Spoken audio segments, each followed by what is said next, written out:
चलिए आगे देखते हैं। जब कभी भी क्या होता है कि आपका विटामिन बी 12 की डेफिशिएंसी होती है, मतलब विटामिन बी 12 की डेफिशिएंसी होगी, खासकर पर्नीशियस एनीमिया जो होता है उस कारण से, या पर्नीशियस एनीमिया होता है तो आपको मोस्ट इंपॉर्टेंट सिम्टम भी मिलते हैं। यदि आपने पढ़ा होगा, न्यूरोलॉजिकल चेंजेस आपको मिलता है। न्यूरोलॉजिकल चेंज, क्योंकि विटामिन बी 12 बहुत ही इंपॉर्टेंट होता है आपके नर्व में कंडक्शन की प्रोसेस को मेंटेन करना, क्योंकि इसमें माइलिन शीथ जो होती है, उस माइलिन शीथ जो होती है नर्व के ऊपर एक लेयर होती है, इसे हम बोलते हैं माइलिन शीथ। और ये माइलिन शीथ जो है बहुत ही इंपॉर्टेंट होती है नर्व के लिए, क्योंकि वो कंडक्शन की प्रोसेस को करती है, मतलब नर्व के अंदर की जो फंक्शनिंग है उसको मेंटेन करके रखती है। ठीक है।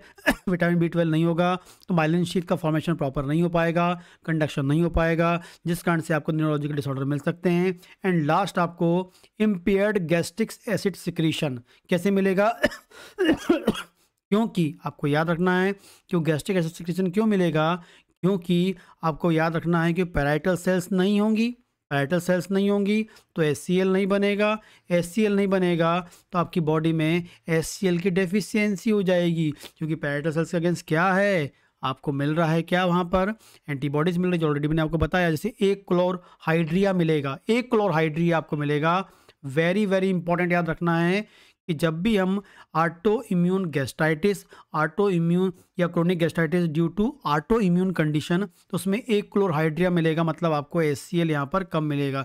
जबकि H पाइलोरी वाले में क्या होता है, आपको ज़्यादा HCl मिलता है।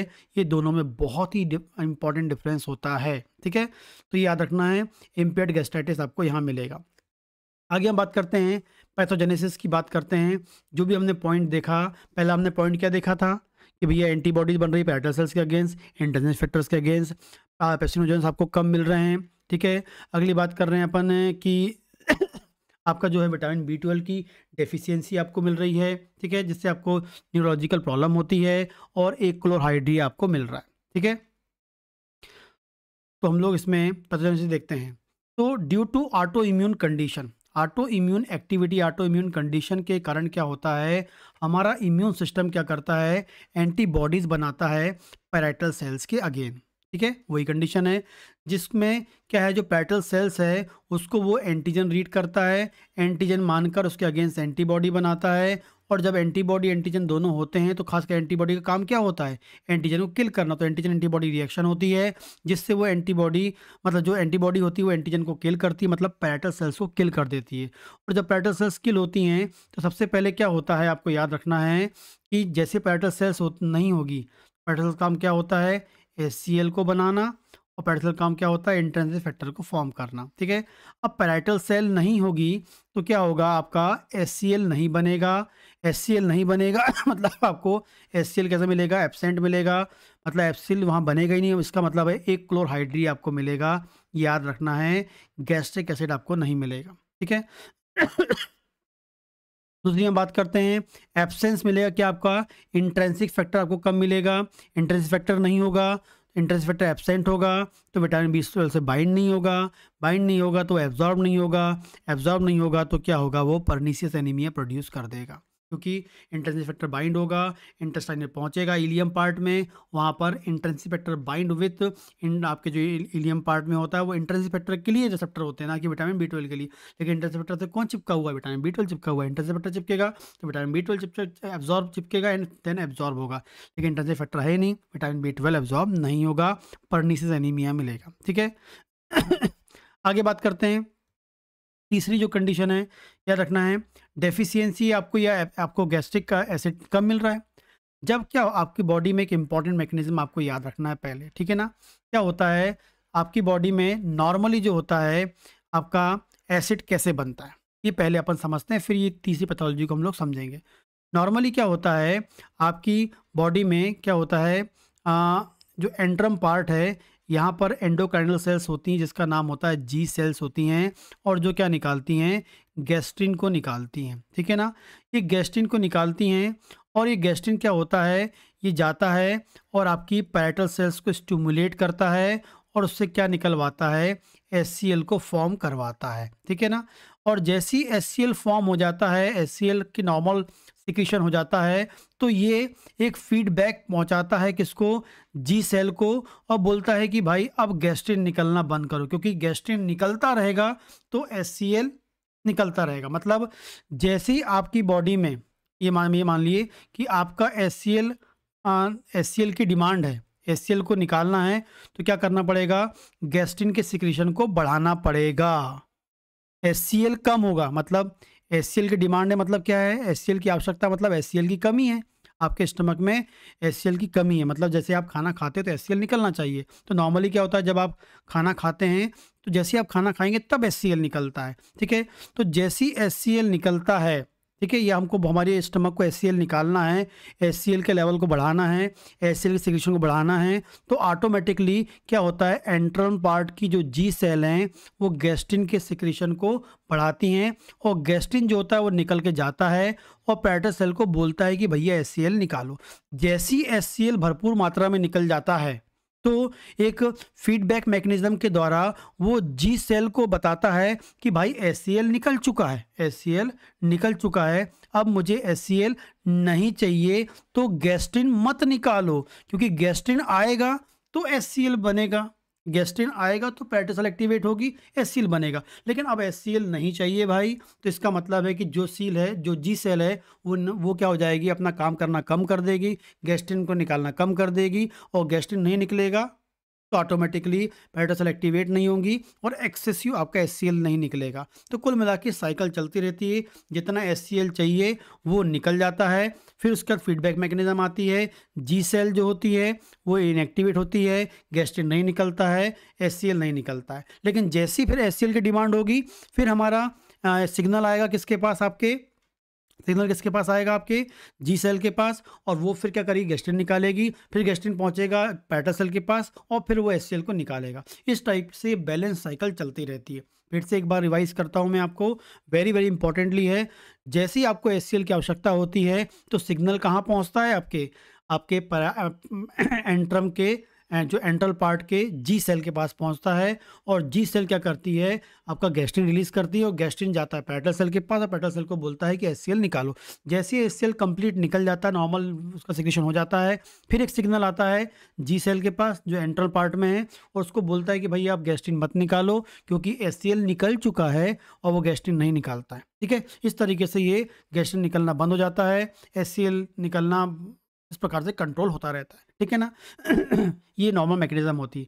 लेकिन जब HCl आपकी बॉडी में नहीं है, जब आपकी बॉडी में HCl की कमी होती है, तब क्या होता है, जब HCl की कमी है मतलब HCl की डिमांड है, HCl की कमी है मतलब स्टमक चाहता है कि HCl निकले, तो क्या करेगा, वो लगातार सिग्नल किसको भेजेगा, जी सेल को भेजेगा, ताकि गैस्ट्रिन निकालते रहे, ठीक है।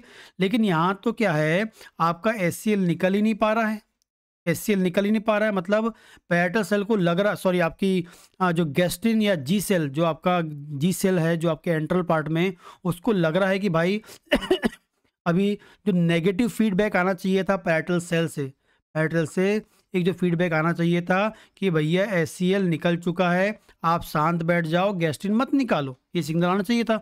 लेकिन यहाँ तो पैरेटल सेल है ही नहीं, अब पैरेटल सेल नहीं है और HCl नहीं है, तो जिस कारण से जो फीडबैक जाना चाहिए था जी सेल को कि भैया गैस्ट्रिन मत निकालो, तो यहाँ पर ये फीडबैक जा ही नहीं पाएगा, जिससे लगातार लगातार क्या करेगा, जी सेल गैस्ट्रिन को निकालता रहेगा, और जब लगातार वो गैस्ट्रिन को निकालेगा तो वहाँ पर क्या हो जाएगा, हाइपर गैस्ट्रिनीमिया, जो मैंने आपको ऑलरेडी ऊपर बताया था। तो हाइपर गैस्ट्रिनीमिया क्यों हो रहा है, क्योंकि यहाँ पर पैरेटल सेल नहीं है, HCl नहीं निकल रहा है, पैरेटल सेल नहीं है, तो वो फीडबैक मैकेनिज्म के द्वारा जी सेल को सिग्नल दे ही नहीं पा रहा है, सिग्नल नहीं देगा तो जी सेल शांत नहीं होगी, जी सेल स्टॉप नहीं होगी, तो गैस्ट्रिन निकलता रहेगा। इसलिए जिसमें ऑटो इम्यून गैस्ट्राइटिस होता है, या जिसमें क्रोनिक गैस्ट्राइटिस का कॉज ऑटो इम्यून कंडीशन के कारण होता है, उन लोगों में गैस्ट्रिन का लेवल हाई होता है, क्योंकि पैरेटल सेल नहीं है, HCl नहीं है, खासकर पैरेटल सेल नहीं है, जो फीडबैक मैकेनिज्म के द्वारा जी सेल को शांत नहीं कर पा रहा है। नॉर्मली पैरेटल सेल होती तो वो फीडबैक मैकेनिज्म देती और आपकी जी सेल को शांत करवा देती और गैस्ट्रिन नहीं निकलता, ठीक है ना, ये होता। लेकिन यहाँ पर क्या हो रहा है, लगातार ड्यू टू इंक्रीज सिग्नल मिलेंगे, लगातार सिग्नल मिलता रहेगा, लगातार गैस्ट्रिन प्रोडक्शन होता रहेगा, इंक्रीज फॉर्मेशन ऑफ गैस्ट्रिन होता रहेगा, जो मैंने ऑलरेडी आपको बताया है। ठीक है ना, नीचे भी वही एक्सप्लेन किया है।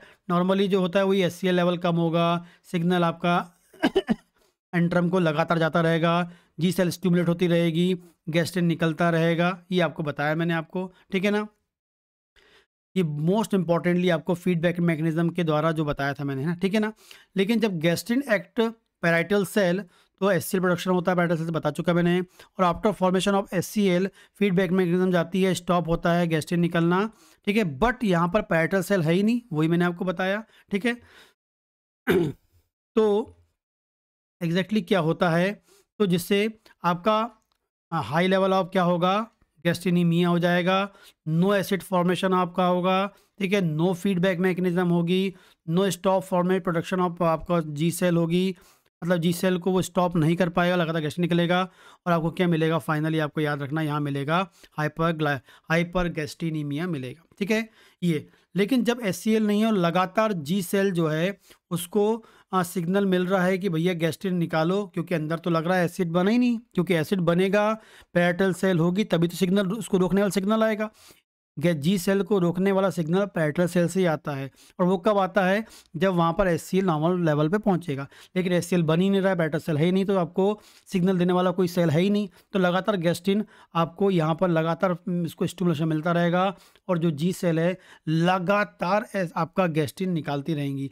जब ये लगातार गैस्ट्रिन निकालती रहेंगी, लगातार काम करती रहेंगी, तो ऑटोमेटिकली आपको समझ में आता है कि जहाँ पर लगातार फंक्शनिंग होती रहती है, नॉर्मल से ज़्यादा और एक्सेसिव होती है, तो ऑटोमेटिकली वहाँ पर क्या मिलता है, हाइपरप्लेसिया मिलता है। तो मैंने आपको बताया था कि आपको एंडोक्राइनल सेल हाइपरप्लेसिया मिलता है, मतलब वो जो सिग्नल आपको मिल रहा है गैस्ट्रिन को निकालने वाला, वो लगातार आ रहा है, रुक नहीं रहा है, क्योंकि पैराइटल सेल नहीं है, एचसीएल नहीं है, जिस कारण से जो एंट्रल पार्ट की जो जी सेल है लगातार गैस्ट्रिन को निकालती हैं, लगातार निकालती रहती हैं, और लगातार निकालेंगी, तो उस चक्कर में वहाँ पर क्या हो जाता है, हाइपरप्लेसिया हो जाता है। तो आपको यहाँ पर मिलता है हाइपरप्लेसिया, मिलेगा किसका, एंडोक्राइनल सेल का।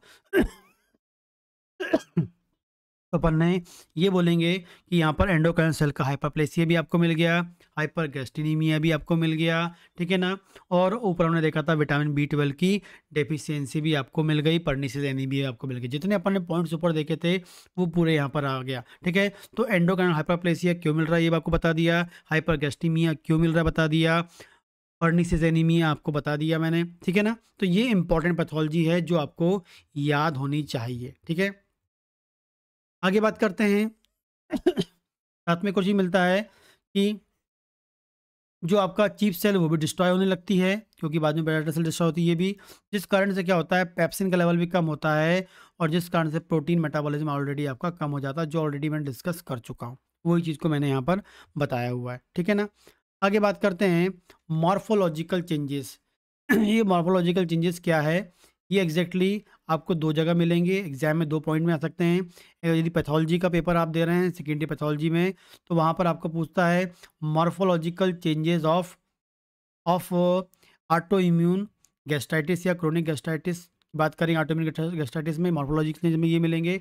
या आप मेडिसिन वाले पार्ट में जाते हैं फाइनल ईयर में, तो वहाँ पर आप बायोप्सी कराएंगे। ठीक है ना, एंडोस्कोपी विद बायोप्सी कराएंगे, टिश्यू निकालेंगे और टिश्यू की हिस्टोपैथोलॉजी करेंगे, और वहाँ पर हमको बायोप्सी की रिपोर्ट आपके पास आएगी। तो ये फाइनल ईयर में ये मॉर्फोलॉजी आपको देखने में आता है। ये जो चीज़ हम पढ़ रहे हैं ये 2 जगह काम आएगी, क्लिनिकली आपको प्रैक्टिस ऑफ मेडिसिन या क्लिनिकल प्रैक्टिस में काम पड़ेगा, एंड एग्जाम में लिखने में काम पड़ेगा फाइनल ईयर में, और सेकेंड ईयर में भी काम पड़ेगा। ठीक है ना, तो पहला आपको मॉर्फोलॉजिकल क्या मिलता है, आप एंडोस्कोपी करते हैं, एंडोस्कोपी मतलब अंदर ट्यूब, एंडोस्कोपी करके टिश्यू निकालते हैं, मतलब बायोप्सी करते हैं, और इसकी हिस्टोपैथोलॉजी करते हैं। तो आप देखते हैं डिफ्यूज डैमेज ऑफ आपको जो एसिड प्रोडक्शन वाली जो सेल्स होती हैं, जेनेटिक सेल्स होती हैं, या एसिड बनाने वाली जो सेल्स होती हैं, जो पैरेटल सेल्स होती हैं, उसमें क्या मिलता है, डैमेज मिलता है। कहाँ पर, बॉडी और फंडस की जो आपकी जो पैरेटल सेल्स हैं उसमें डैमेज मिलता है,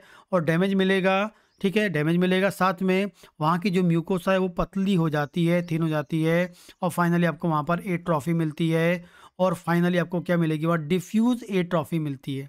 क्या मिलती है वहाँ पर आपको डिफ्यूज एट्रोफी मिलती है, डिफ्यूज डैमेज मिलेगा, ठीक है ना। मतलब आजू बाजू चिप की पूरी सेल डैमेज मिलेंगी आपको, कहाँ की, बॉडी एंड फंडस पार्ट की पैटर्न सेल्स की, वो वहाँ की जो थे म्यूकोस लेयर जो थिन होगी, एंड आपको एट्रोफी मिलेगी और डिफ्यूज एट्रोफी मिलेगी। इसके अलावा वहाँ पर इन्फ्लामेशन आपको मिलता है, तो इन्फ्लामेशन में आपको न्यूट्रोफिल्स मिल सकते हैं, लिम्फोसाइट्स मिलते हैं, मैक्रोफेज मिलती हैं, प्लाज्मा सेल्स आपको मिलती हैं, ठीक है ना। आगे बात करेंगे parietal cells and chief cells, आपको वहाँ पर लॉस मिलेगी, ठीक है। एंड आपको मोस्ट इंपॉर्टेंटली वहाँ पर इंटेस्टाइनल मेटाप्लेसिया मिलेगा। क्या मिलेगा? इंटेस्टाइनल मेटाप्लेसिया आपको वहाँ मिलेगा, याद रखना है। क्या मिलेगा? इंटेस्टाइनल मेटाप्लेसिया मिलेगा। यदि आप माइक्रोस्कोप में देखते हैं, इंटेस्टाइनल मेटाप्लेसिया का मतलब क्या होता है आपके बॉडी एंड फंडस पार्ट में गॉबलेट सेल्स नहीं होती हैं, कॉलमनर एपिथेलियल सेल्स नहीं होती हैं जो इंटेस्टाइन में पाई जाती हैं, लेकिन ड्यू टू सेलुलर अडॉप्टेशन के कारण वहाँ पर आपको गॉबलेट सेल्स मिल जाती हैं, कॉलमनर एपिथेलियल सेल्स मिल जाती हैं। दैट मीन्स वहाँ पर इंटेस्टाइनल मेटाप्लेसिया हो गया है। पैरेटल सेल चीफ सेल्स कम मिलेंगी, lymphocytes, macrophage, plasma cells and neutrophils आपको मिलेगा, एंड वहाँ पर एट्रोफी आपको मिलेगी, डिफ्यूज एट्रोफी मिलेगी। बॉडी एंड फंडस की याद रखना, बॉडी एंड फंडस, ठीक है। एंट्रम पार्ट की हमने बात की थी, तो वो था किसका? आपका एच पाइलोरी का। यहाँ पर आपको बॉडी फंडस याद रखना है, ठीक है। आगे बात करते हैं, तो ये जो मैंने आपको मॉर्फोलॉजी बताई है पैथोलॉजी में लिखना पड़ेगा, और लेकिन जब आप प्रैक्टिस ऑफ मेडिसिन या क्लिनिकल पैथोलॉजी क्लिनिकली आप जब देखते हैं तो बायोप्सी में ये रिपोर्ट आपको मिलेगी, तो आपको समझना है, ठीक है ना। तो प्रैक्टिस ऑफ मेडिसिन में ये आपको इन्वेस्टिगेशन में लिखना है ठीक है, ये वाला पार्ट। और पैथोलॉजी में तो आपको पैथोलॉजी के बाद मॉर्फोलॉजिकल चेंजेस को लिखना होता है, ठीक है। आगे बात करेंगे क्लिनिकल फीचर्स। जनरली हम बात करते हैं क्लिनिकल फीचर्स की। एसिम्प्टोमेटिक होता है, कैसा होता है? एसिम्प्टोमेटिक होता है, आपको याद रखना है, ठीक है। मोस्ट इंपॉर्टेंट सिम्टम क्या मिलता है? ब्लॉटिंग मिलती है, ब्लॉटिंग आपको मिलेगी, ठीक है ना, क्योंकि प्रोटीन का डाइजेशन नहीं हो पा रहा है, क्योंकि HCl नहीं है, पेप्सिनोजन को पेप्सिन में कन्वर्ट नहीं कर पा रहा है, और आपको ब्लॉटिंग मिलेगी, ठीक है। इंडाइजेशन आपको मिलेगा, एंड एपिगेस्ट्रिक डिस्कम्फर्ट मिलेगा आपको। इंडाइजेशन तो मिलेगा ही मिलेगा, खासकर प्रोटीन का आपको मिलेगा। लॉस ऑफ एपेटाइट हो जाएगा आपका, ठीक है ना। वेट लॉस होगा, क्योंकि प्रोटीन का डाइजेशन नहीं हो रहा है, तो एब्जॉर्प्शन नहीं होगा, एब्जॉर्प्शन नहीं होगा तो कैसे आपका वो होगा। इसके अलावा आपको विटामिन B12 कमी कारण क्या मिलेगा? पिलार मिलेगा, ग्लोसाइटिस मिलेगा, मतलब आपके माउथ सिम्टम मिलेंगे इसमें, ठीक है। पैरेस्थीसिया मिलेगा, मतलब आपकी नर्व डिस्फंक्शन मिलेगी आपको। न्यूरोपैथी मिलेगी, न्यूरोपैथी, पैरेस्थीसिया मिलेगा, ग्लोसाइटिस मिलेगा आपको, पिलार आपको मिलेगा, वेट लॉस मिलेगा। ये जो आपके सिम्टम पिलार, ग्लोसाइटिस या न्यूरोलॉजिकल प्रॉब्लम जो होगी, ये ड्यू टू आपको विटामिन B12 की डेफिशिएंसी के कारण मिलेगा, मीन्स परनीसियस एनीमिया के कारण आपको मिलेगा, ठीक है। ये याद रखना क्लिनिकल फीचर्स में, ठीक है। आगे बात करेंगे इन्वेस्टिगेशन की, तो इसमें हम पहला कराते हैं एंडोस्कोपी एंड बायोप्सी कराते हैं। एंडोस्कोपी कराएंगे तो म्यूकोसल आपको एरिथमा या एट्रोफी आपको मिलेगी, ठीक है। बॉडी एंड फंडस पार्ट की वेरी वेरी इंपॉर्टेंट रखना है, बॉडी एंड फंडस पार्ट पे ही हमको फोकस करना है। वहाँ पर हमको एट्रोफी मिलती है, वहाँ पर हमको कुछ चेंजेस मिलता है, तो वो आपका ऑटो इम्यून क्रोनिक गैस्ट्राइटिस के बारे में सोच सकते हैं। इसका ब्लड टेस्ट कराते हैं तो एंटी पैराइटल सेल एंटीबॉडी मिलती है, एंटी पैराइटल सेल एंटीबॉडी करते हैं तो वो मिलेगी, एंटी इंट्रिंसिक फैक्टर एंटीबॉडी मिलेगी, और विटामिन B12 की कमी मिलेगी। तो ब्लड टेस्ट में क्या कराएंगे? Anti anti anti parietal cell antibody कराएंगे, ठीक है। मतलब आप क्या कराओगे? PCA, NTPCA मतलब पैरेटल सेल एंटीबॉडी कराएंगे, वो हमको मिलेगी, मैक्सिमम केसेस में मिलती है। Anti intrinsic factor antibody test कराएंगे, वो हमको पॉजिटिव मिलेगा, एंड विटामिन B12 टेस्ट कराएंगे, वो हमको लो मिलेगा, ठीक है। नेक्स्ट हम बात करते हैं सीरम टेस्ट कराएंगे, तो गैस्ट्रिन का लेवल हाई मिलेगा आपको, क्योंकि सॉरी गैस्ट्रिन का लेवल हाई मिलेगा, ठीक है। गैस्ट्रिन का लेवल हाई क्यों मिल रहा है? क्योंकि वहाँ पर आपका जो फीडबैक मैकेनिज्म वो ख़राब हो चुकी है, क्योंकि पैरेटल सेल नहीं है, HCl नहीं है, तो लगातार हमारी जी सेल क्या करेंगी? गैस्ट्रिन निकालती हैं। तो हाइपर गैस्ट्रीनीमिया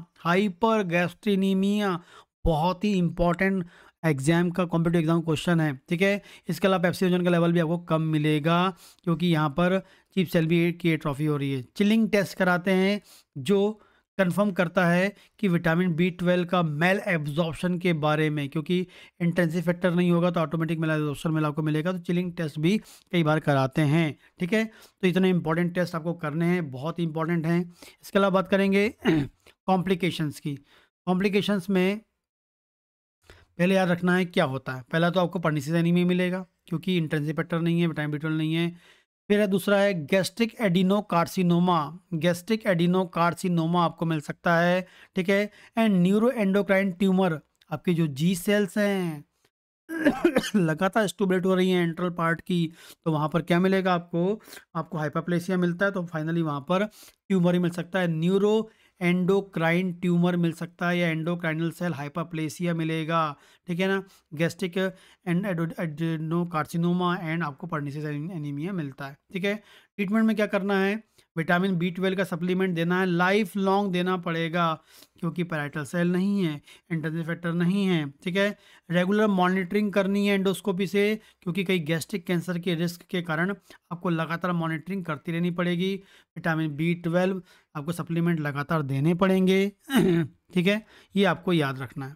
तो ये कुछ मोस्ट इम्पॉर्टेंट पॉइंट्स हैं जो आपके एग्जाम के हिसाब से आते हैं। यदि ऑटो इम्यून गैस्ट्राइटिस क्या होता है, ऑटो इम्यून गैस्ट्राइटिस के कारण कौन सा गैस्ट्राइटिस होता है, क्रोनिक गैस्ट्राइटिस होता है, ये कंप्लीट अपन ने देखा है, जो आपके एग्जाम के व्यू से एंड आपके क्लिनिकली पॉइंट ऑफ व्यू से भी बहुत ज़रूरी है, ठीक है।